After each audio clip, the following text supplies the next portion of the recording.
You have a friend who has unexpectedly, suddenly lost their job. Maybe it has something to do with what's happening in the government right now. Maybe it has to do with downstream effects of that. Maybe it's completely unrelated, but here they are blindsided and you want to be supportive. But sometimes it feels like there's so little you can do. How can you show up as a human-centered friend during this unexpected, turbulent time? Asking for a friend.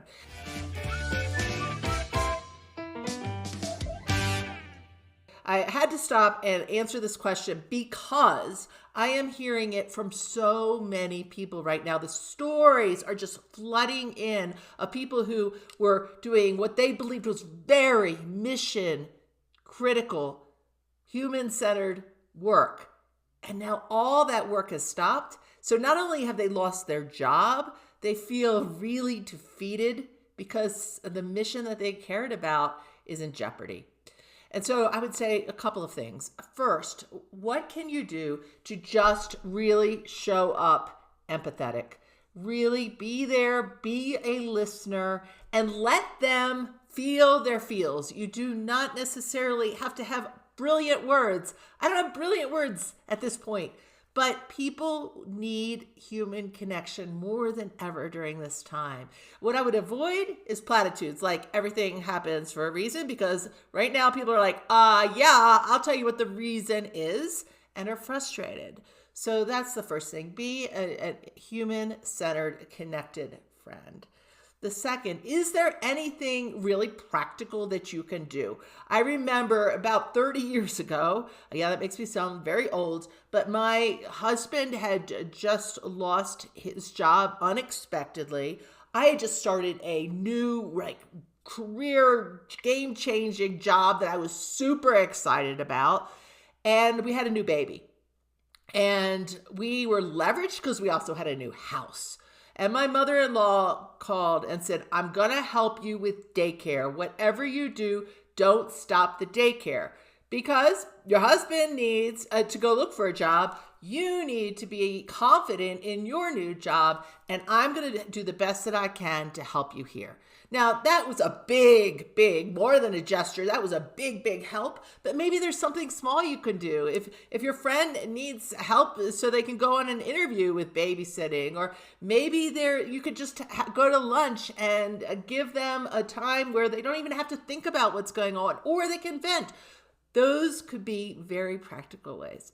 The next thing I would say is, if they are interested, help them tell their story. I think it's easy to say these are broad sweeping, 200,000 people have lost their jobs, but what are these jobs that are going away?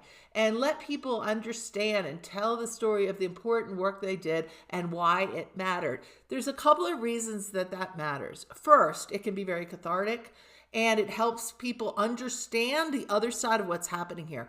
The other thing is, there is a theory in networking called the strength of loose ties. It is one of my very favorite things to consider when people are looking for a job. Research has said that shows that most people are not getting a job because of their direct relationships. It's the friend of a friend.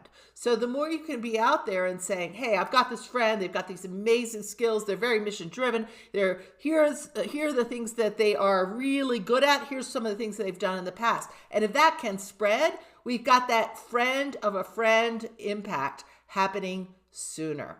So those are a few of my thoughts. I would love to hear from you. What are some ways that you are showing up as a human-centered friend during this really challenging time? And if you have lost your job, please go ahead, put it in the comments. Tell us about your skills. Let's use that friend of a friend factor and let people know what you're looking for next. And finally, if you are a manager of a team that has gone through a significant downsizing, I'm going to put an article in the comments for those of you watching here on LinkedIn, because I have an article I wrote a couple years ago called After the Layoff, and it is blowing up right now. Everybody is reading it, and I hope that it will be helpful for you. So those are a few of my thoughts. What would you add? See you next time on Asking for a Friend.